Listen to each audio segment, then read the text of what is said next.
j'espère que vous allez tous bien. Aujourd'hui, je vais enfin me mettre aux recettes rien que pour votre plaisir. Alors, ce que je vais vous proposer aujourd'hui, il y aura deux recettes. Donc, une recette sucrée et une recette salée, tout comme si nous étions en atelier. Alors, ce que je vais vous proposer, donc en salé, ce sera des fusillis courgettes parmesan, sauce pesto et gambas. Et en recette sucrée, je vais vous proposer des cookies extra moelleux aux pépites de chocolat, framboise et citron. On va se régaler. Alors, on va démarrer par le sucré. D'ailleurs, pour accompagner ces sublimes cookies moelleux, on va faire également une bonne mousse au chocolat au lait. Oui, si vous êtes au régime, c'est pas la peine, hein, parce que je peux vous dire que cette recette, elle est, voilà, âme sensible, s'abstenir. Mais en tout cas, on va se régaler. Allez, c'est parti. Alors, pour les cookies, alors, il va nous falloir une pincée de sel, 350 g de farine, 150 g de pépites de chocolat. Alors, les pépites de chocolat avec les framboises au chocolat blanc, c'est vrai que c'est très bon. Alors moi j'ai fait un mix des deux, j'ai mis pépites de chocolat blanc et pépites de chocolat au lait, 150 g de framboise, un citron, 250 g de beurre pommade, 2 œufs, 125 g de sucre semoule, 125 g de sucre brun ou de sucre roux comme vous préférez, un sachet de levure chimique et 5 ml de bicarbonate alimentaire. Donc voilà pour cette première recette au niveau des ingrédients. Alors, je vais vous faire cette recette avec un produit que j'aime particulièrement, que vous avez connu peut-être également sous sa première forme, le Speedy Chef, mais cette fois-ci le numéro 2. Oui, le tout nouveau avec ses 2 vitesses. Et je vais vous montrer que oui, même une pâte à cookies, je peux la préparer dedans. Alors, donc pour la pâte à cookies, on va déjà commencer par préchauffer le four, très important. Donc on va mettre le four à 180 degrés en chaleur tournante et on n'oublie pas de sortir la grille, ça vous avez l'habitude maintenant. Allez, c'est parti. Hop.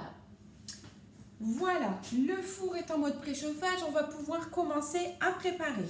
Donc dans un bol pâtissier, on va mélanger les poudres sèches, donc la farine.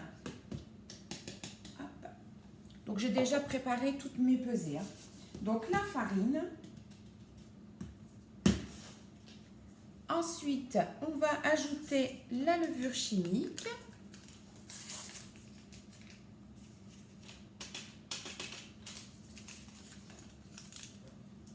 Les 5 ml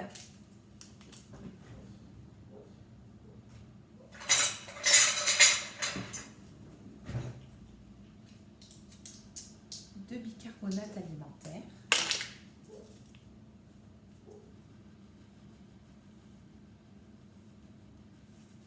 Voilà. Et on va mélanger le tout. Alors, pour mélanger mes poudres, j'adore me servir de mon fouet qui a tendance à commencer à tamiser un peu la farine. Donc, je mélange mes poudres sèches.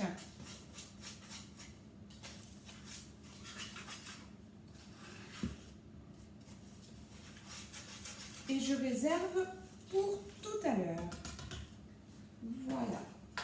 Ensuite, on va donc dans le Speedy. Alors, le Speedy, avant de cuisiner, il faut que je vous en parle. Alors, le Speedy Chef 2. Alors, avant de cuisiner, je vais quand même vous en parler un petit peu. Alors, ce Speedy Chef, vous allez me dire, j'ai déjà le premier ou j'ai un batteur. Alors, il faut savoir que le Speedy Chef Tupperware bat tous les batteurs électriques.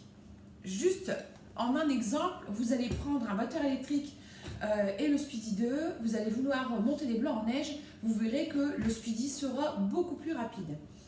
Ensuite, il est économique puisque pas besoin d'électricité. Et la différence avec le tout nouveau, donc le numéro 2, c'est qu'il y a une deuxième vitesse. Donc au niveau ergonomie aussi, vous y regagnez. Puisque quand la préparation devient difficile, eh bien, vous pouvez simplement vous mettre sur la vitesse 2. Alors, je m'explique. Pour ce Speedy Chef 2, tout ce qui est liquide ou facile à manipuler, donc à tourner, vous allez vous mettre sur la position 1. Donc pour faire les blancs en neige, démarrer une chantilly, la mayonnaise, la pâte à crêpes, toutes ces sauces ou pâtes mais liquides. Ou là, vous pourrez vous mettre sur la vitesse 1. Et ensuite, pour tout ce qui est pâte à gâteau, pâte à cake, pâte à cookies, tout ce qui est un peu difficile, de toute façon, à partir du moment où il y a de la farine, forcément, on a du mal à tourner. Et là, c'est là où on se mettra sur la position 2. Mais ça, vous le verrez tout à l'heure. Le Speedy 2, contrairement à son prédécesseur, la poignée se déclipse, elle ne se visse plus. Le couvercle, il suffit de le déclipser. Donc en un quart de tour, hop, il se déclipse également. Les fouets, hop, il n'y a qu'à les enlever.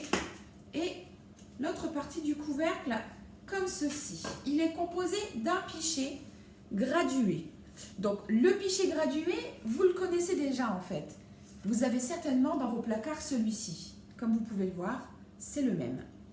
Donc ce pichet gradué, donc il a son joint antidérapant sur le dessous, comme toujours. Ensuite, vous avez ici, à côté de la poignée, un emplacement où vous allez venir mettre les 2 ergots qui sont ici sur le couvercle. Donc on les met de chaque côté. Une fois que vous avez placé cette partie du couvercle, on va venir y mettre les fouets. Alors là, c'est plus pratique parce qu'il y a moins de démontage à faire. Voilà. On va venir mettre les fouets ici sur le milieu. On va positionner la partie supérieure du couvercle. Et vous voyez qu'ici, il y a un trou sur le devant. Et en fait, ici, il y a une languette que vous pouvez retirer. Et il y a un trou également, donc on la met face à face. Alors, on le met au-dessus et vous allez voir, vous allez devoir, hop, clipser. Refaire le quart de tour de tout à l'heure. Et vous vous dites, alors, pourquoi ici, il y a un trou? Alors, je vous montre ça. Tout simplement pour venir y mettre l'entonnoir pour mesurer, doser, verser l'huile par exemple quand vous allez faire votre mayonnaise. Cet entonnoir, il est également gradué jusqu'à 50 ml. Donc, on n'est pas obligé de le laisser tout le temps, c'est pour ça que moi il n'y était pas. Hop, je referme et la poignée. La poignée, c'est important, il faut vraiment penser à la clipser. Alors, on va simplement la poser et avec la paume de la main, on appuie, voilà, c'est clipsé. Pour enlever, on tire délicatement, ça s'enlève facilement. Donc, voilà pour le montage. Et le démontage, on fait tout, mais à l'envers. Voilà, c'est très facile, tout passe au lave-vaisselle. Si vous n'avez pas de lave-vaisselle, aucun souci. Tout comme le premier Speedy Chef, c'est très facile d'entretien. En fait, vous mettez de l'eau chaude savonneuse dans le pichet, vous refermez votre Speedy. Hop. Et on va donner quelques coups de manivelle pour dire de nettoyer les fouets. Et ensuite, vous passez sous l'eau, vous laissez sécher et le Speedy il est nettoyé. Une petite différence également, mais pas des moindres, sur ce Speedy, c'est que cette fois, la poignée est ambidextre. Donc totalement adapté pour les droitiers et les gauchers, contrairement à son prédécesseur où les gauchers avaient tendance à dévisser la poignée puisque, bah oui, forcément, ils tournaient dans le sens inverse. Là, il n'y a pas de sens, les deux fonctionnent. Donc ça, voilà, c'est très bien, c'est la petite idée, donc, enfin la petite explication du Speedy Chef. Et pour vous montrer que le pichet qui est déjà dans votre placard pourra vous servir également, puisqu'il a la même poignée, donc les ergots se fixent également de chaque côté de la poignée, et je me sers aussi bien, voilà, de ce pichet que de l'autre. Très pratique quand on fait des préparations multiples où on n'a que les fouets à rincer et plusieurs pichets. Donc voilà pour ce Speedy.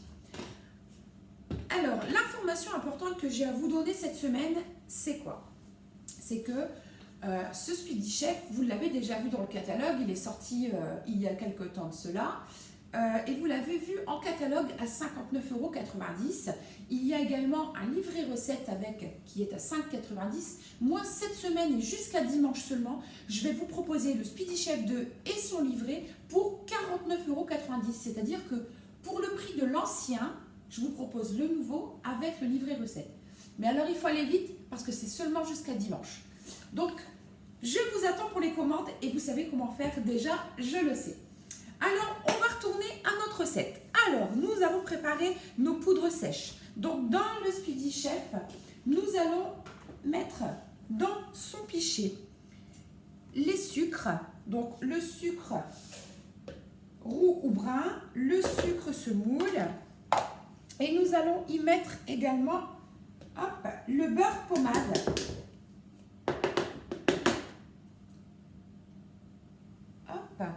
Voilà, il faut absolument que le beurre soit pommade, c'est-à-dire une crème. Voilà, vraiment, ça c'est important. Donc, une fois que vous avez votre beurre crème et votre sucre, en vitesse 2, comme vous pouvez le voir, hein, je mélange sans problème. Si je me mettais sur la vitesse 1, je ne pourrais même pas, ne serait-ce que faire un quart de tour. Vitesse 2, voilà. Donc, on mélange, on mélange, on mélange. Donc, je vous montre le mélange. Voilà. Une fois que vous obtenez une crème, on va venir y ajouter les œufs. Alors, hop.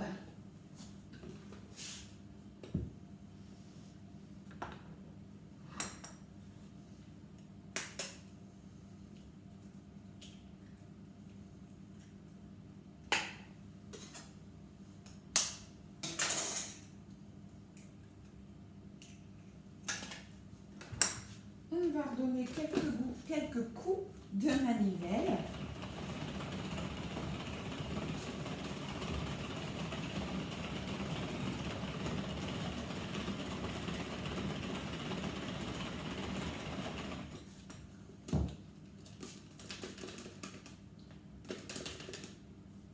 Super.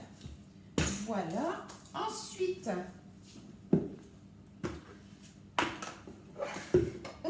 grâce à notre 7 en 1. Alors le 7 en 1, je fais un petit rappel parce que c'est un petit produit qui est très sympathique et qui sert énormément en pâtisserie. Alors le 7 en 1, vous avez le presse-agrumes, le zesteur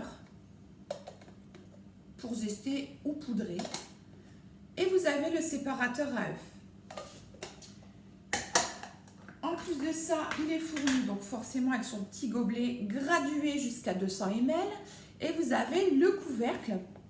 Et le couvercle il est très bien pensé puisque vous avez ici voilà, une ouverture avec une petite dent là au milieu qui va permettre quand vous estez par exemple, quand vous pressez par exemple les agrumes pour éviter qu'il y ait les pépins dans votre préparation. Il y a également ici le côté ouvert où là si il n'y a rien à obstruer, vous pouvez verser directement. Et si vous mettez la petite oreille sur le côté, comme ceci, et bien ici c'est fermé. Et dans ce cas-là, vous pouvez garder ce que vous avez à l'intérieur au frigo pour le conserver. Voilà. Et comme vous l'avez remarqué, c'est le même couvercle que celui du pichet. Donc oui, je peux venir également le placer sur mon pichet. Voilà, tous les instruments du 7 en 1. Quand on a de plus grosses quantités, c'est vraiment très très bien. Donc vous voyez, c'est pas pour dire, mais quand même, ce pichet, vous ne l'avez pas acheté pour rien. Là, il prend tout son intérêt parce que vous avez le Speedy 2 qui est compatible et le 7 en 1 également. Donc, et vice versa, c'est des produits que j'utilise très souvent ensemble. Alors, donc là, je vais juste avoir à zester et presser un citron. Donc, je vais juste prendre la base du 7 en 1, c'est suffisant. Donc, on va zester tout le citron.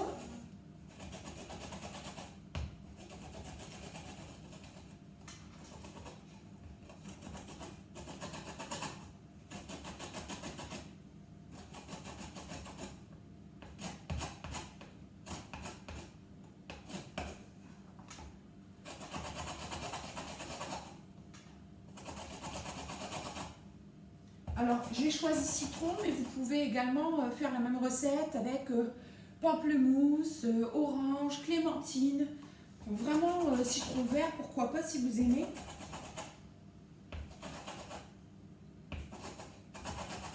Pareil pour les fruits, j'ai choisi framboise, mais vous pouvez mettre les fruits que vous aimez. C'est très très bon.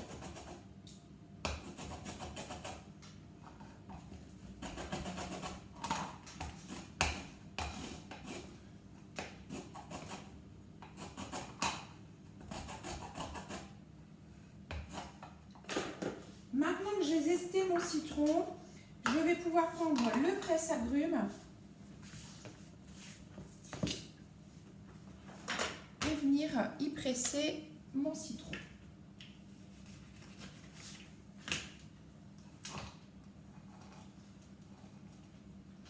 J'ai laissé le zeste, puisque de toute façon, je vais tout mettre en même temps dans la préparation.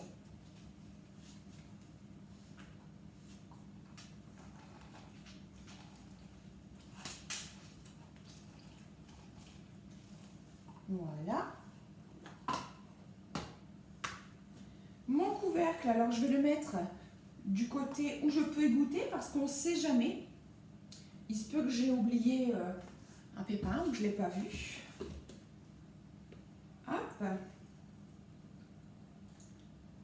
Voilà. Parfait.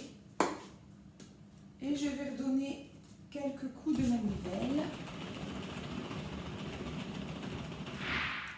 Alors, une fois que vous avez mis votre jus de citron, que vous avez bien tout mélangé, on va venir prendre un bol pâtissier et y mettre la préparation du speedy et vous allez y ajouter vos poudres sèches, donc la farine avec la levure et la bicarbonate pour ensuite, voilà, on va bien mélanger. Alors dans un premier temps à la spatule et puis après, n'hésitez pas. C'est toujours plus pratique pour les cookies. On va travailler la pâte avec les mains. Hop. Voilà. Et bien mélanger. Allez bien récupérer la farine qui se met souvent dans le fond du plat. Donc là, il faut aller chercher tout ça. Alors, ceux qui n'aiment pas travailler avec les mains, vous pouvez le faire à la spatule. Il n'y a aucun souci. Là, parce que c'est une question d'habitude.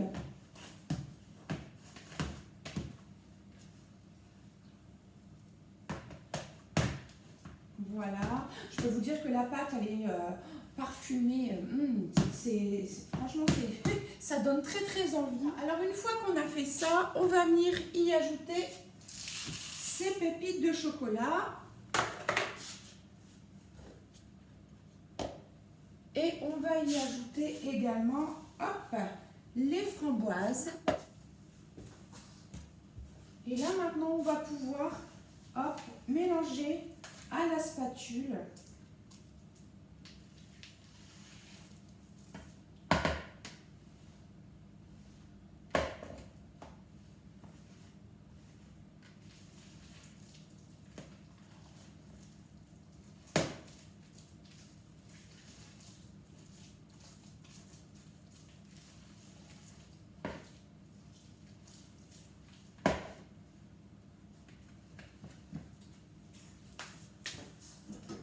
Alors, vous vous souvenez, tout à l'heure, on a sorti la grille du four et on l'a mis à préchauffer. On va cuire nos cookies sur notre super feuille à rebord silicone qui est vraiment pratique pour plein de choses. Les choux, les macarons, les roulés, les génoises.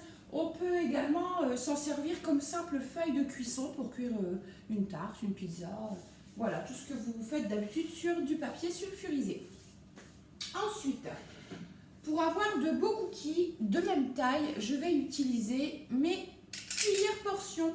Des cuillères portions que vous avez vues il y a quelques temps dans le catalogue. Donc ce sont des cuillères. Alors il y a 3 tailles différentes qui existent. Moi je veux des gros cookies parce que je suis une gourmande. Donc comment ça se passe en fait? Vous avez ici un petit bouton poussoir. Alors vous appuyez dessus et puis vous enlevez la cuillère. Et après vous choisissez la taille que vous souhaitez. Donc en faisant attention bien sûr de remettre le petit bouton du côté du trou pour venir hop, le clipser. Et ensuite, pour faire une portion, il n'y a qu'à appuyer sur la poignée. Alors,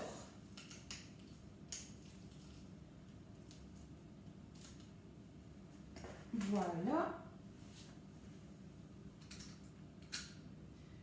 Surtout, espacez bien vos cookies parce que ça s'étale énormément à la cuisson.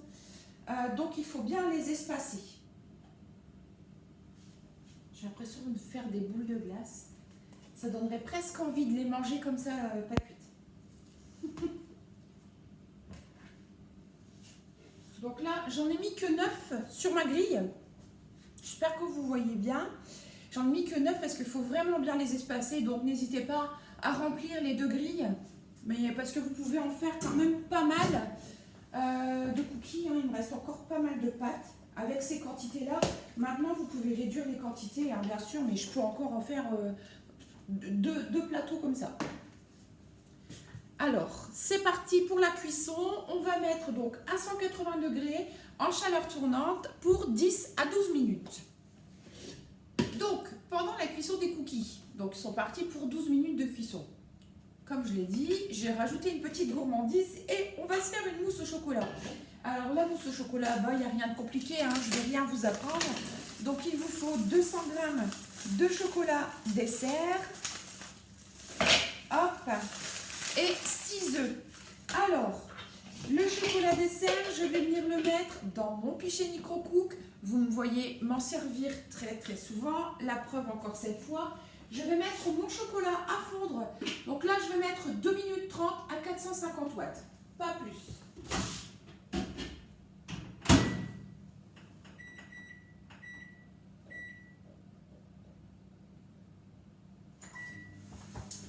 Donc, c'est parti. Ensuite, toujours avec mon Speedy Chef, on va mettre les blancs et les jaunes séparés, bien entendu. Donc, j'ai muni mon couvercle du séparateur à œufs, ce qui va me permettre, hop, d'avoir les jaunes d'un côté, les blancs de l'autre. Donc, hop, on pose le jaune au milieu. Voilà.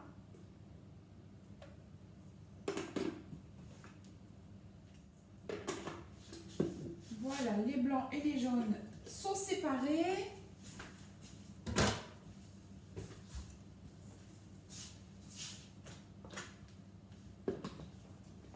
Je mets mes blancs, je vais chercher mon chocolat.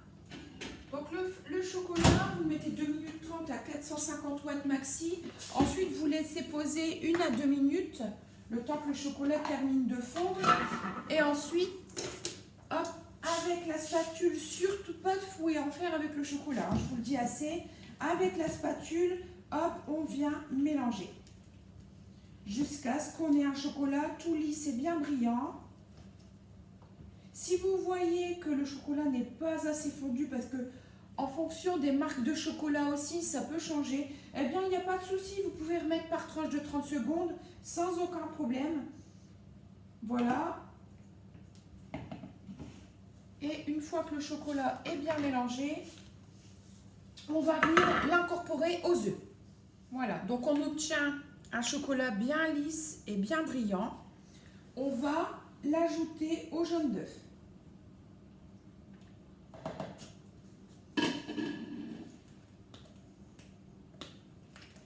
Donc on mélange correctement.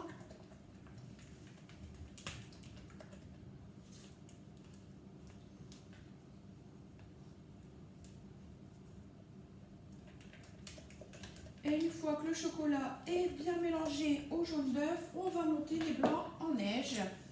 Donc, comme je l'ai dit tout à l'heure, les blancs en neige sur vitesse 1, c'est du liquide. Donc, en vitesse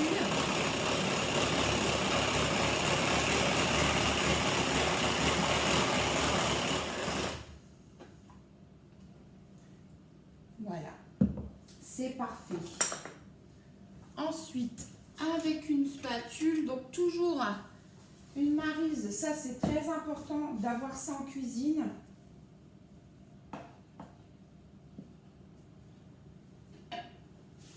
va incorporer la mousse. Et bien sûr, je ne vous apprends rien, on soulève, on ne casse pas les blancs.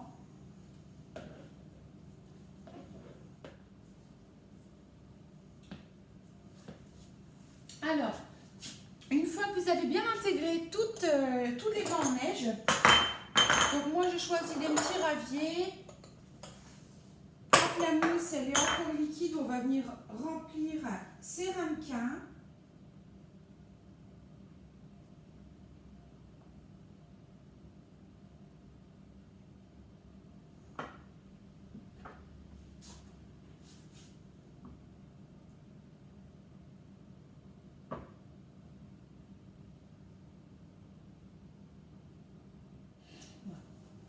Et une fois que tous les raviers sont remplis, on va les mettre au frigo pour au moins 3 heures. Voilà. Alors les cookies, une fois cuits, on les laisse tiédir et une fois qu'ils sont tièdes, on vient les mettre sur une grille pour les laisser refroidir complètement. Alors, ils sont super beaux et en plus très appétissants. Voilà, donc ce sera pour le goûter. Voilà, alors on va continuer et on va enchaîner avec notre recette salée. Donc, des pâtes avec des courgettes, du parmesan, une sauce pesto et des gambas. J'en ai l'eau à la bouche. Alors, les ingrédients. Alors, il vous faudra 1500 ml d'eau, un citron, un cube de bouillon de légumes, 500 g de courgettes coupées en rondelles, 350 g de pâtes type fusillé, 200 g de gambas décortiquées. Pour la sauce pesto, il vous faudra 2 gousses d'ail, 100 g de parmesan, 100 g de pignon de pin, un bouquet de basilic frais équeuté, 50 ml d'huile d'olive, du sel et du poivre. On va déjà voir dans quoi on va cuire cette recette. Alors cette recette, je vais la cuire dans cette cocotte, donc qui est le micro 3. On en a déjà parlé en atelier. Pour ceux qui m'ont déjà vu, je vous ai déjà expliqué. Donc c'est une cocotte en 3 parties dans laquelle on peut faire entrée, plat, dessert en une fois en 30 minutes. Les menus alors sont divers et variés, il existe même un livre avec 10 648 recettes possibles. Et comme je l'ai expliqué bien souvent, c'est une cocotte que l'on peut utiliser soit combinée en 3 parties, soit juste la moyenne, soit juste la grande. Et à chaque fois on me dit oui mais quoi, parce que je ne sais pas cuisiner, je ne sais pas quoi cuisiner dans la grande. Alors, pour les familles nombreuses, je vais vous montrer qu'aujourd'hui, moi, mon plat, je vais la cuisiner dans la grande, donc la cocotte 3 litres. Et vous allez voir que c'est très simple. Cette cocotte, pour vous en dire un peu plus, c'est une cocotte qui est de la même...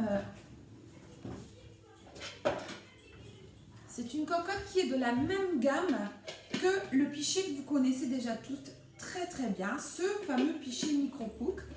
Donc oui, c'est le Micro 3, c'est de la même gamme que le Micro Cook, c'est du Micro Cook. Donc, comme le pichet, il va au micro-ondes, au frigidaire et au congélateur. Dedans, vous allez pouvoir, comme je vous l'ai dit, faire un plat complet en une demi-heure. Il peut arriver, par exemple, quand vous décidez de prendre des recettes du livre, vous allez prendre entrée, plat, dessert, mais finalement... l'entrée elle vous plaît pas trop ou finalement le dessert c'est bon, on va prendre un yaourt ce soir, donc je vais pas faire le dessert. Ce qu'il faut, c'est que à la place des aliments que vous ne mettez pas, vous gardez la même quantité et vous la remplacez par de l'eau pour que le temps de cuisson reste le même et que la qualité de cuisson reste la même également. Ça veut dire quoi concrètement? Ça veut dire que par exemple, je ne fais pas de dessert. Donc si je ne fais pas de dessert, ce que je vais faire, c'est que je vais mettre mes ingrédients dans la grande cocotte, mes ingrédients dans la moyenne, et ici, je vais mettre de l'eau pour que quand je mets ma cocotte au micro-ondes, le temps et la qualité soient la même chose. Donc dans cette cocotte 3 litres, quand on l'utilise en combiné, on va mettre 500 g d'aliments. Dans la cocotte ici du milieu, on va mettre 1 kg d'aliments. Et dans le plus petit plat, qui peut également servir accessoirement de couvercle, mais à la base c'est un plat, on va mettre également 500 g d'aliments. Ça veut dire que si je n'utilise pas la cocotte, je mets l'équivalent en eau. J'espère que j'ai été claire, c'est pas toujours évident. Donc voilà pour les quelques explications. Donc c'est parti, on va commencer la recette. Donc j'ai déjà mis dans ma cocotte mes 350 g de pâte type fusilli. Ensuite, je vais m'occuper de mes courgettes. Alors, les courgettes, je vais les couper en rondelles grâce à la Mando Junior. La Mando Junior, c'est une mandoline, bien sûr. Vous avez 3 tailles de coupe différentes grâce à la poignée qui est là derrière. Et on voit les niveaux de coupe ici sur le côté.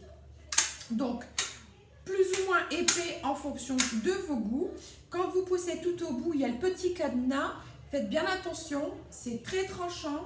Donc, il faut vraiment, même entre deux coupes, toujours le remettre sur la position fermée. Parce que sinon, ça peut être dangereux. Donc, toujours faire très attention. Donc là, moi, je les veux fines. Donc, je vais mettre sur la position 1. Je vais utiliser la poignée. Et ça, j'insiste, toujours utiliser la poignée. Si elle est là, c'est pas pour rien. Ça m'est déjà arrivé d'avoir une cliente qui s'est dit, bon, c'est grand, donc je vais commencer à la main. Puis tout en papotant, elle n'a pas vu qu'elle était déjà arrivée. Et je peux vous dire qu'elle n'a pas tranché que la courgette. Donc, il faut faire très attention. Alors, comment on procède ? Alors, hop, la courgette, on va la couper en tronçons. Voilà, en 2 ou 3 tronçons. On va ici prendre la poignée. Alors, je vais m'approcher et vous allez voir que, vous voyez la poignée ici, voilà, il y a des pics à l'intérieur qui vont servir pour piquer les aliments. Alors, je pose ma courgette et je viens maintenir les poignées blanches et j'appuie. Voilà, le fruit ou le légume s'enfonce tout seul. Et ensuite, en maintenant la poignée rouge, je vais maintenir par la poignée la Mando Junior et je vais juste venir promener, voilà, ma courgette sur la Mando Junior. Et vous allez voir avoir des tranches parfaites et régulières. Voilà. Donc, on va transformer en rondelles les 500 g de courgettes. Ce qui est très important également, ça arrive qu'il reste un morceau de coincé, surtout jamais avec le doigt. Comme je l'ai dit, sinon vous pouvez partir aux urgences. Soit avec le couteau, on vient hop, ramasser le morceau, voilà. Ou alors avec la poignée, avec la partie blanche. Alors, il y a des petits picots ici sur le côté. Vous pouvez venir aussi attraper le morceau et le pousser vers la lame. Voilà. En tout cas, c'est moins risqué de cette façon. Hop, je referme. Voilà. Donc, les rondelles sont prêtes. Et comme vous pouvez voir, j'ai de belles rondelles bien régulières.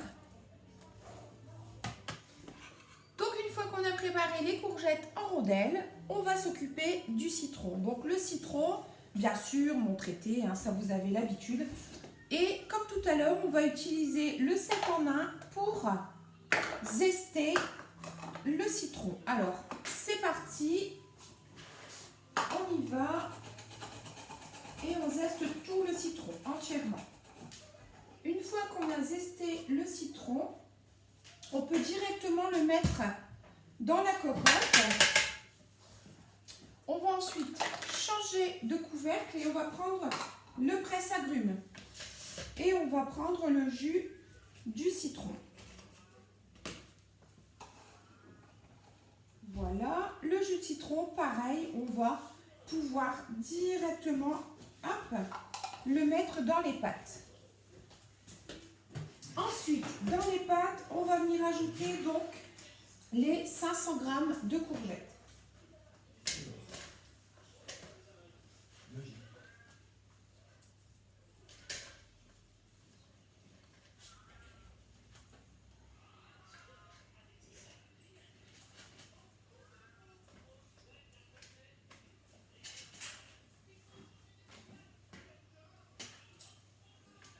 Voilà. Ensuite, on va ajouter le cube de bouillon de légumes. Et attention, ça j'insiste, émietté. On émiette toujours les cubes de bouillon, on ne les met jamais en entier parce que les ondes du micro-ondes vont venir se fixer sur le gras contenu dans les cubes de bouillon. Donc ça veut dire quoi? Ça veut dire que si le cube de bouillon se place contre une paroi d'un produit, que ce soit celui-ci ou n'importe quel autre, les ondes vont se fixer sur cette partie. Et donc finalement, elle peut abîmer votre produit. Tandis que si c'est émietté, ça va se mélanger aux ingrédients, aux aliments, et du coup, ça va bien cuire partout. Une fois qu'on a mis le bouillon de cube émietté, on va venir mettre les 1500 ml d'eau.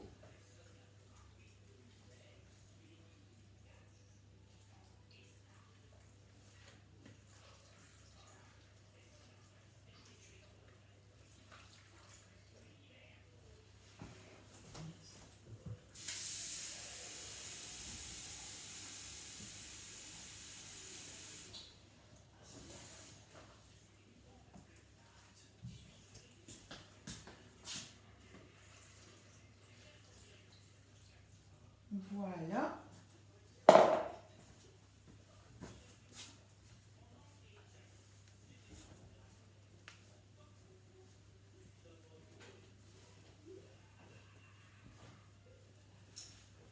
On va mettre le couvercle.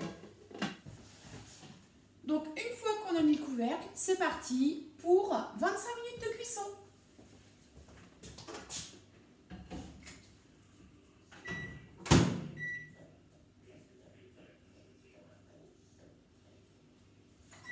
Hop, 25 minutes de cuisson à 900 watts, bien entendu. Pendant le premier temps de cuisson, ce qu'on va faire, c'est qu'on va faire notre sauce pesto. Alors, le pesto, on va le faire dans le Turbomax. Bon, c'est un produit que vous connaissez, hein, c'est le grand frère du TurboTop. On y ajoute l'adaptateur. Hop. Et dedans, on va mettre tous les ingrédients. Donc, 2 gousses d'ail.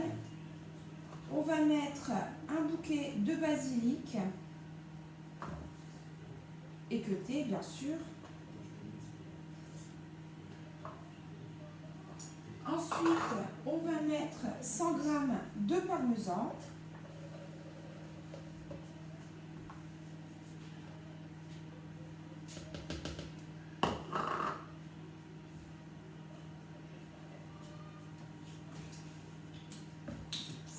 ml d'huile d'olive et 100 g de pignon de pain.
On peut saler, poivrer.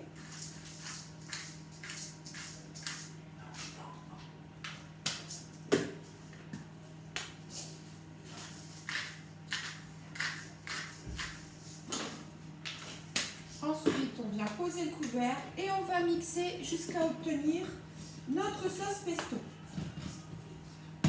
Alors, je le rappelle, toujours droit devant, ni vers le haut, ni vers le bas. Il faut absolument qu'il n'y ait pas d'effet de frottement de la ficelle. Donc, on va tirer vers nous. Et plus vous voulez mixer fin, plus vous faites des petits à-coups rapides. Donc, vous vous mettez devant, comme ça, parce que ça ne sert à rien d'aller jusqu'au bout. Vous allez mettre des à-coups à la ficelle et l'abîmer. Donc, vous mettez devant et vous faites des petits à-coups rapides. Donc, au début, forcément, comme il y a quand même pas mal de quantité, ça va être un peu dur. Mais vous inquiétez pas, c'est très facile à tirer. Je ne force pas. Et on mixe jusqu'à obtenir notre sauce. N'hésitez pas à secouer entre deux, il n'y a aucun souci. Et on continue de mixer. Alors, la cuisson se termine. J'en profite pour vous dire que je vous ai dit une petite erreur. C'est pas 50 ml d'huile d'olive, c'est 100 ml. Alors, ça donne un pesto, voilà, assez épais, puisqu'on voulait une sauce pour mettre dans les pâtes. Quand vous voulez un pesto pour mettre sur une salade, je vous le conseille un petit peu plus liquide, donc avec un peu plus d'huile d'olive. Voilà. Là, ce sera parfait. Alors, la cuisson, on va laisser poser 5 minutes à l'extérieur du micro-ondes. Voilà, les temps de pause se font toujours à l'extérieur du micro-ondes. Alors, pour l'ouverture de la cocotte, pour vérifier la cuisson, on va toujours l'ouvrir dans le sens inverse pour ne pas prendre la vapeur dans le visage. Voilà, donc on vérifie la cuisson. Les courgettes sont bien cuites, les pâtes également. Donc on va égoutter le surplus d'eau. Et l'avantage avec cette cocotte, c'est que pour égoutter mes pâtes, j'ai qu'à mettre le couvercle et transvaser directement dans l'évier. Il n'y a pas besoin de passoire. Le couvercle laisse passer l'eau très facilement. Alors, je vous montre quand même que mes pâtes sont bien cuites, mes courgettes également. Une fois qu'on a fait ça, on va venir y mettre les gambas. Hop. Donc, une fois mélangé, on a mis les gambas. On va sortir notre sauce. Hop. On va saler, poivrer, alors à votre convenance. Moi, je ne mets jamais trop. Je préfère que chacun sale et poivre à sa convenance dans son assiette.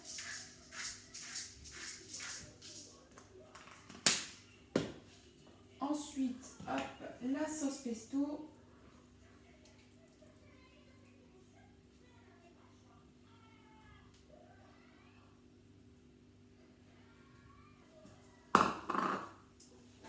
Et c'est parti, on mélange la sauce. Ça sent tellement bon.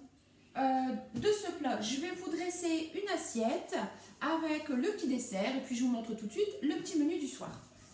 Alors voilà, le dressage est terminé. Du coup, pour conserver mon plat, ce qui est bien, c'est qu'une fois que c'est froid, il vous en reste, vous voulez conserver au frigo, avec cette cocotte, vous avez le couvercle de conservation, voilà, pour le mettre au frigo ou au congélateur. Voilà. Alors, donc là c'est encore chaud, on ne va pas le faire tout de suite. Je vais vous montrer, donc voilà, mon petit plat du jour. Alors, ça va bouger un peu, je vais bouger la caméra. Hop. Voilà le plat du soir. J'espère que vous voyez bien. Donc c'est assez joli et puis ça donne envie surtout. Les enfants, ils apprécient aussi qu'on fasse l'effort de leur faire une belle assiette. Et puis vous voyez comme quoi tout se recycle chez Tupperware parce que mon présentoir à dessert, c'est le repose-cuillère. Donc voilà. Voilà, j'espère que vous voyez bien. C'est vrai que c'est pas toujours très pratique pour montrer. Voilà, et bien écoutez, j'espère que cette recette vous a plu. Je vous republierai bien sûr les promos du mois, de la semaine.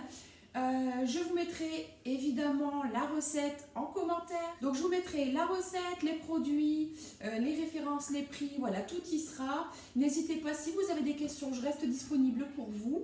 Je vous dis à très vite. J'espère pouvoir vous refaire une recette très très vite. Et puis gardez l'œil aguerri et restez connectés puisque bientôt un nouveau challenge va être mis en place par votre animatrice préférée. Avec de nombreux cadeaux à gagner comme d'habitude. Voilà, voilà. Alors, je vous souhaite une bonne soirée.